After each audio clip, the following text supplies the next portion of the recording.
Si Edgar ay lumaki sa mayamang pamilya, pero sa kabila ng karangyang tinatamasa, hindi siya masaya. Mula pagkabata, naging masungit at malayo ang loob ng kanyang ama. Palagi siyang pinagbabawalan nito sa maraming bagay. Hindi siya pumapayag na basta na lamang gumasto si Edgar at hindi niya rin tinatanggap ang mga pagkakamali nito.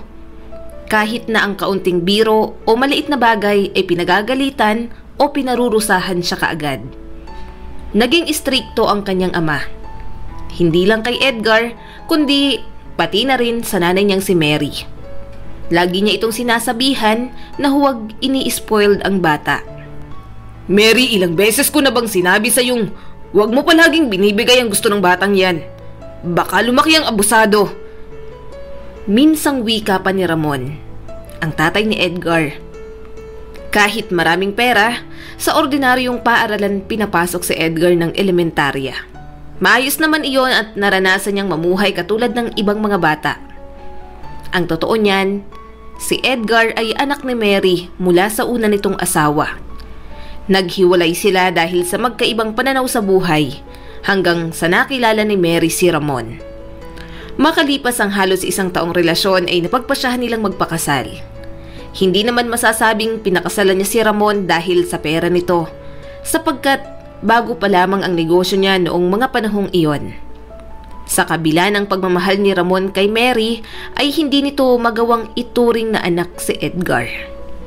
Araw-araw, sinasabi ni Ramon sa kanyang sarili na hindi na siya magiging istrikto sa bata at nangangako rin siya na hindi ito pagagalitan.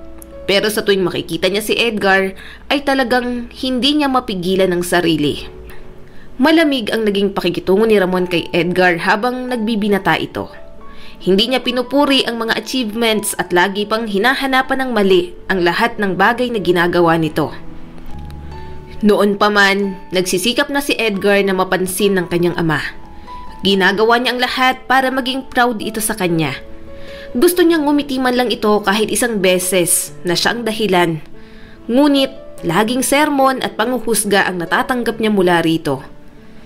Bilang isang ina, nasasaktan si Mary sa tuwing nakikita niyang walang saysay ang lahat ng ginagawa ni Edgar. Pero hindi naman niya magawang mangialam. Noon pa man, nagkaroon na sila ng kasunduan ni Ramon na okay lang sa kanya na hindi nito matanggap bilang anak si Edgar. Basta, huwag lang ilalayo sa kanya. Walang kaalam-alam si Edgar na hindi si Ramon ang tunay niyang ama. Kaya patuloy siyang umaasa na isang araw ay mararamdaman niya rin ang pagmamahal nito. Tandang-tanda niya pa rin kung papaano siya tratuhin ni Ramon noon. Oo nga't mahal na mahal siya ng kanyang ina. Pero hindi iyon sapat para mapunan ang pagmamahal ng isang ama. Sa edad na 25, nakapagtapos si Edgar sa prestihiyosong universidad sa kursong economics at nakakuha na rin ng master's degree. Gayunpaman, kulang pa rin iyon para kay Ramon. Wala siyang tiwala sa abilidad ng binata. Isang araw, matapos ang mahabang diskusyon at pagmumuni-muni, napagdesisyonan ni Ramon na bigyan ng isang pagkakataon si Edgar na mapatunayan ang sarili.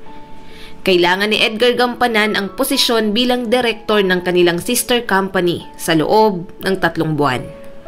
Ang problema, pabagsak ng negosyong iyon. Walang mapagsidlan ng tuwa si Edgar nang malaman ang balita. Nangako siya na gagawin ang lahat para maibangong muli ang negosyong iyon. Sa wakas, nagtiwala na rin ang kanyang ama. Subalit, wala siyang ideya kung gaano nakasama ang sitwasyon doon. Palugi na ang kumpanya. Tuloy-tuloy ang pagre-resign ng mga tao at dahil roon, tambak na rin ang paperwork sa mga natitirang empleyado. Dahil sa kakulangan ng tao, marami ang pending at wala na sa ayos ang flow ng kumpanya. Sa unang araw ni Edgar sa opisina, pumasok siyang punong-puno ng pag-asa at may ngiti sa mga labi. Nakasuot ng bagong suit and tie at makintab na sapatos. Hindi niya lubos maisip na napakalaking problema pala ang naghihintay sa kanya.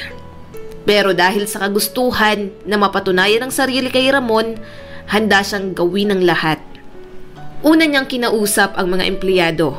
Chinek niya ang mga profile ng bawat isa sa tulong na rin ng HR manager. Yung ibang empleyado na bigyan ng inspirasyon na gawin ang lahat para makabangong muli ang kumpanya. May mga sumunod agad sa bagong patakaran, pero meron din namang hindi. May mga nagtiwala kay Edgar, ngunit yung mga matatagal at matatandang empleyado ay puro negatibo ang sinasabi. Hindi sila naniniwala na tatagal si Edgar sa kumpanyang iyon. Lalo na't bata pa ito at walang karanasan sa pasikot-sikot ng negosyo. Habang isinasakatuparan ni Edgar ang muling pagpapalago ng kumpanya ay mayroon siyang isang kakilala at kaibigan. Ang kahit sa isang tao na pinagkakatiwalaan niya sa kumpanyang iyon. Si Joyce, ang tagalinis at nakakakilala sa lahat ng empleyado sa naturang establishmento. Mabait si Joyce, palakaibigan at masarap kausap. Isa sa mga dahilan kung bakit mabilis silang nagkapalagayan ng loob ni Edgar. Ito ang lagi niyang kinakausap sa tuwing gusto niyang maglabas ng sama ng loob. Bukod sa pangalan ng dalaga, ang tanging alam lang ni Edgar tungkol kay Joyce ay dati itong kumuha ng kursong economics pero hindi nakagraduate. Lagi kang nakikinig sa mga kwento at hinaing ko sa buhay ko. Pero wala naman akong alam na kahit na ano tungkol sa'yo. Mahinahong sabi ni Edgar kay Joyce habang magkausap sila sa loob ng opisina. Nagsiuwian ang mga empleyado kaya sila na lamang ang natitira doon. Kung kailangan mo ng tulong, sabihin mo lang sa akin. Susubukan kitang tulungan sa abot ng aking makakaya. Sabi pa ni Edgar. Sa totoo lang, himala na lang siguro ang makakatulong sa amin. Napabuntong hiningang sabi naman ni Joyce. May sakit ang nanay ko kaya nasa bahay lang. Kailangan niyang maoperahan kaya sinisikap pong magtrabaho para makaipon. Mas mataas ang sweldo rito kumpara sa dati kong mga pinagtrabahuhan.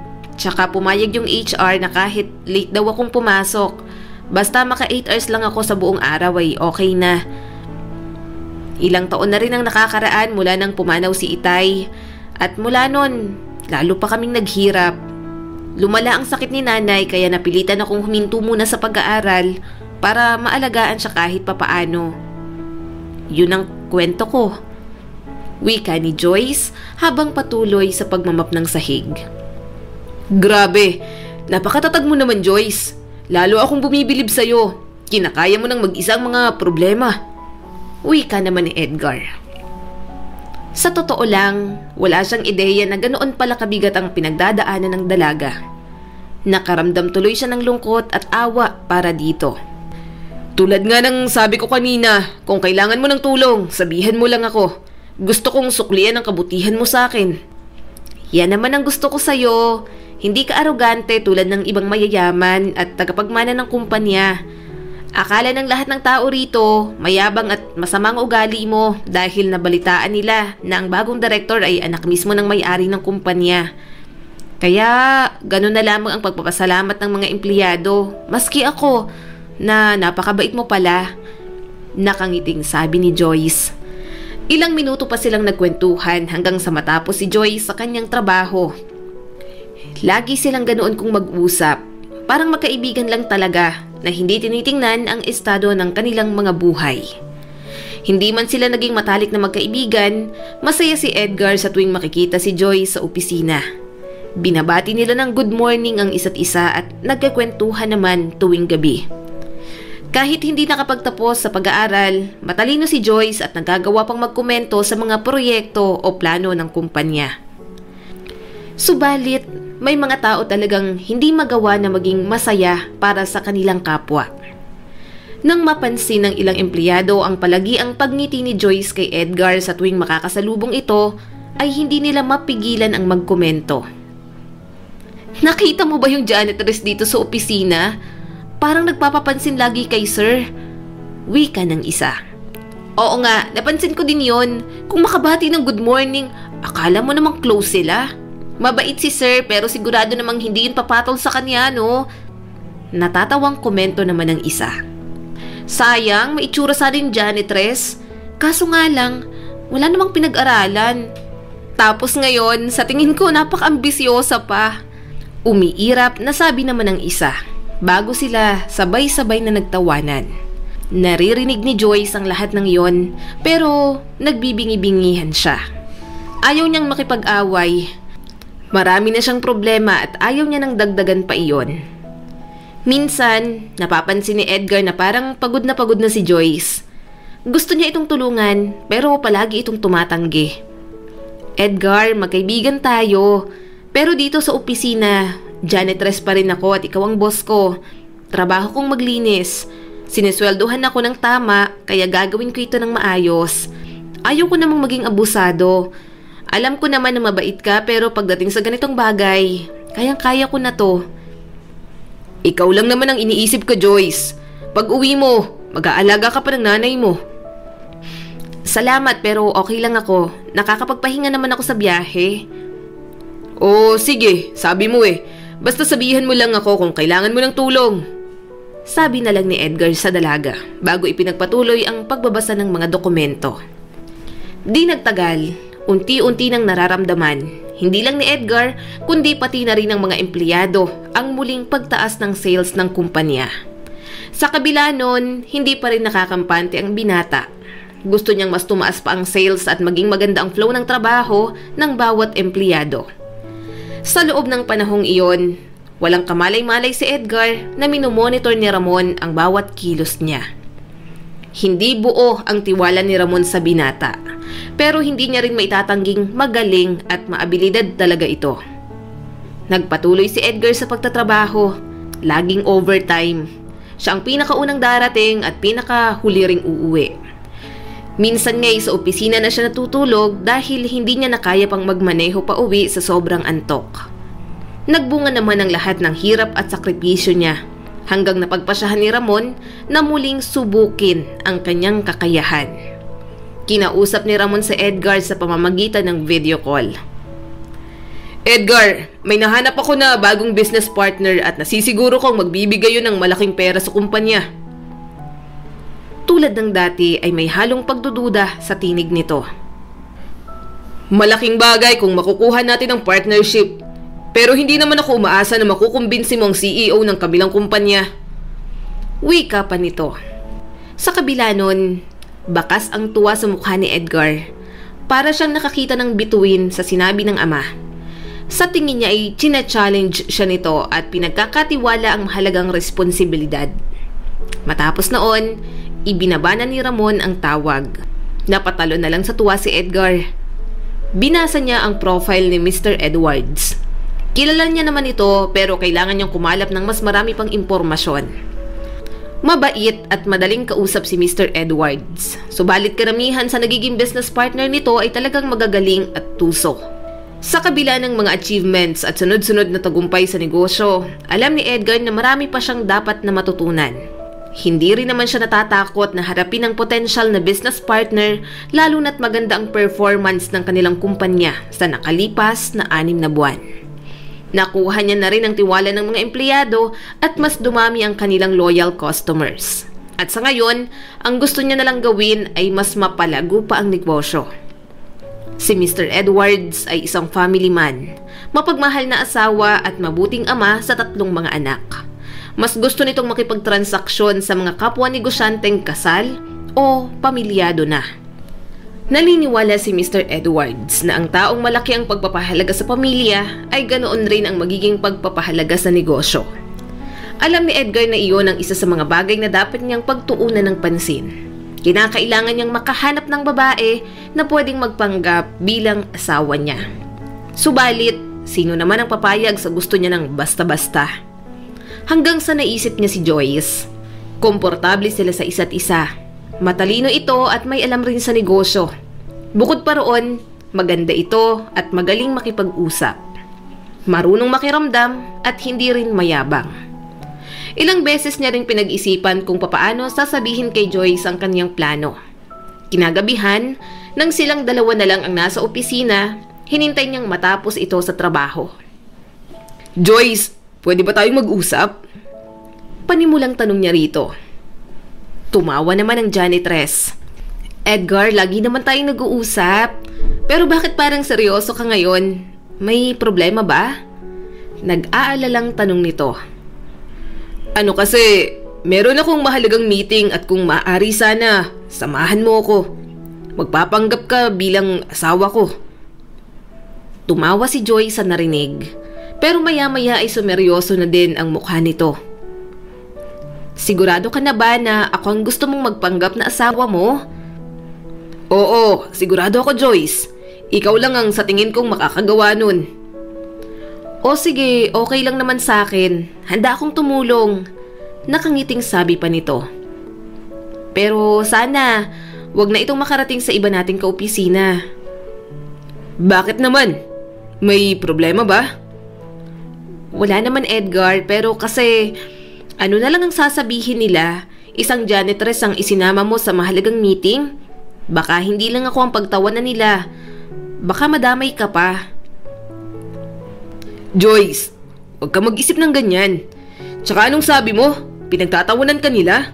Bakit ka nila pagtatawanan? Dahil janitress ka at direktor ako ng kumpanya? Alam mo, huwag kang mag-alala. Pag natapos ng meeting na to, ikaw na magiging personal assistant ko. Pero Edgar, wag muna ngayon. Hindi ko pa rin naman kayang mag full-time sa trabaho. Lalo na't may sakit si mama.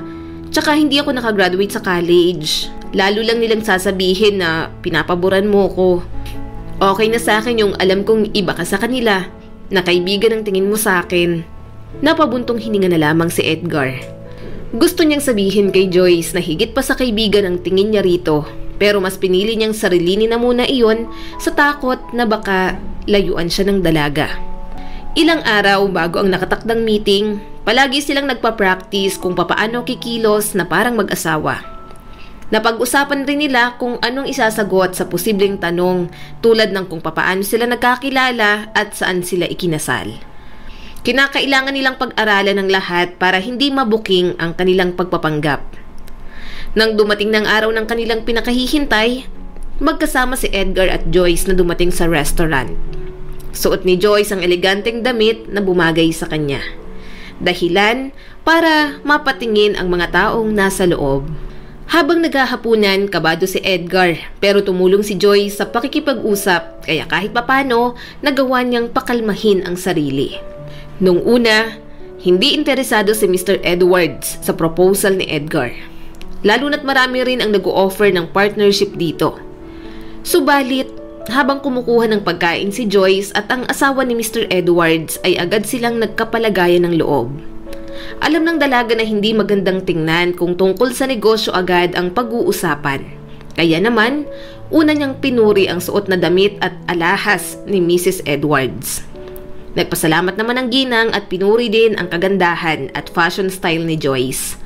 Sa patuloy nilang pag-uusap, natuwa si Mr. Edwards dahil nakikita niyang reliable at magiging magandang business partner sa Edgar. Nang magtanong ito kung ano ang involvement ni Joyce sa negosyo, ay magalang naman itong sumagot. Sa totoo lang, Mr. Edwards, pagdating sa negosyo, ang asawa kong si Edgar ang nakakaalam ng tungkol dyan. Lagi lang ako nakaalalay at nagbibigay rin ng suhestyon kapag kailangan niya ng ibang ideya. Wika ni Joyce bago hinawakan ng kamay ni Edgar habang nakangiti sa isa't isa. Mukhang in love pa rin kayo sa isa't isa. Komento naman ni Mrs. Edwards. Parang tayo lang. Saad naman ng lalaki sa asawa nito. Oo, ganyan din tayo at nakikita ko ang sarili natin sa kanila. Pareho silang nagsisikap sa buhay para mapalago ang negosyo. At sa tingin ko, kung magiging partners ang ating mga kumpanya, magiging senyales yun na pareho tayong magbe-benefit, pareho tayong uunlad. Dagdag pa ng ginang.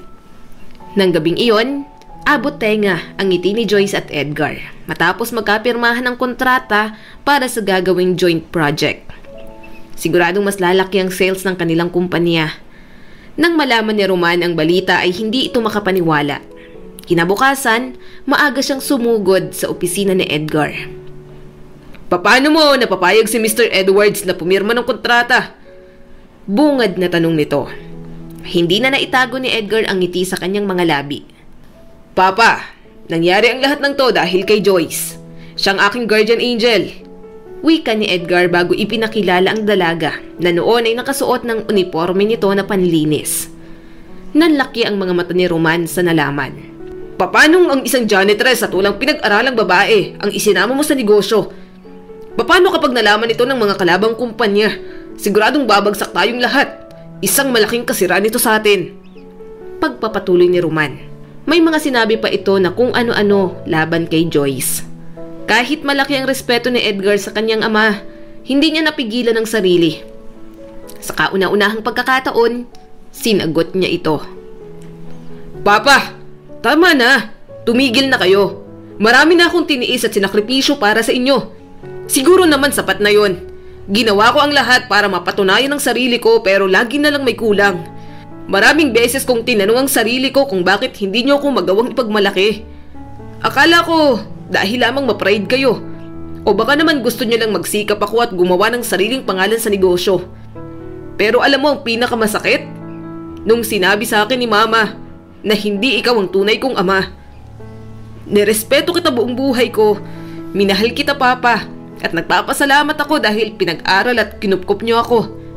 Lahat ng masasamang alaala ko sa inyo, pilit kong kinalimutan. Pero sa ginagawa mo ngayon, hindi ko ito mapapalampas. Hindi ko hahayaang gawin niyo to kay Joyce. Wika ni Edgar bago hinawakan ng janitress sa kamay nito. Sa tingin ko, siya ang babaeng ibinigay ng Diyos sa akin. Siya ang babae na gusto kong pakasalan. Kaya hindi ako makapapayag na masaktan siya ng kahit na sino. Kaya huwag niyo siyang pagsasalitaan ng masama. Mariing sabi pa ni Edgar. Nang mga sandaling iyon, parang natauhan si Ramon. Bigla siyang nakaramdam ng pagsisisi sa lahat ng ginawa niya kay Edgar.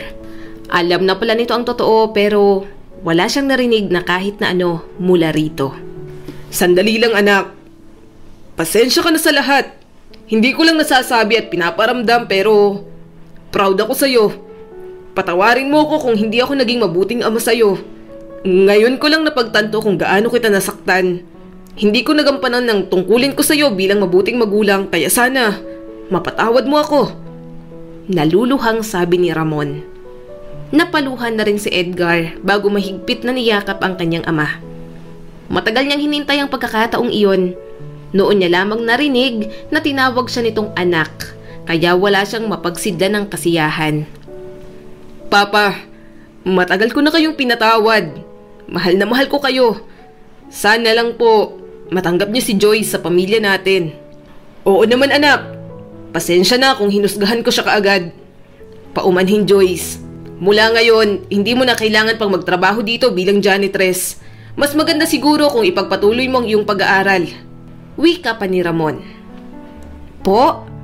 Paano niyo po nalaman? Nagtatakang tanong naman ng dalaga. Iha, matagal ko na kayong binabantayan itong anak ko. Huwag kang mag-alala. Ngayon na rin ay magpapahanap ako ng doktor na pwedeng mag-opera sa nanay mo para naman makabawi ako sa'yo. Maraming salamat po sa inyo. Tatanawin ko po itong malaking utang na loob. Nangingilid ang luha sa mga mata ni Joyce. Di nagtagal, naoperahan nga ang kanyang ina.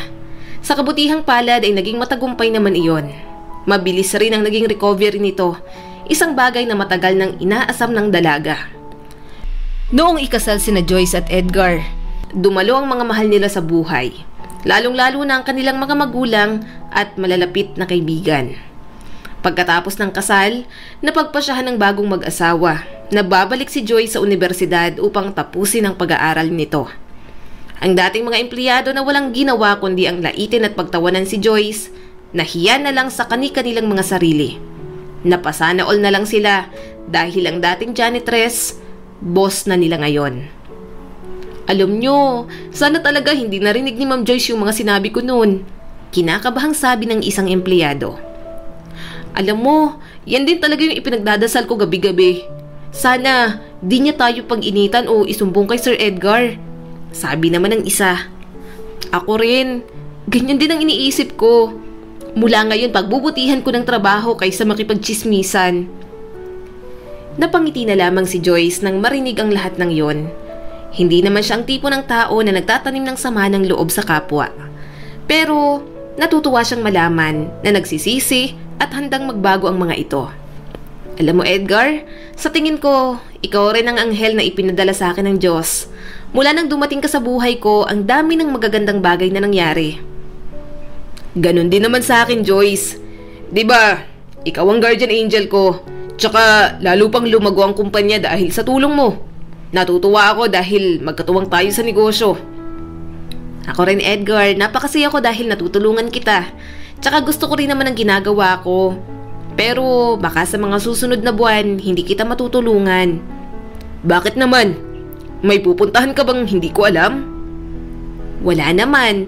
Pero kasi magiging busy na ako sa magiging anak natin, Edgar. Buntis ako. Nakangiting sabi naman ni Joyce. Napaluhan na lamang si Edgar sa sobrang tuwa bago mahigpit na niyakap ang asawa.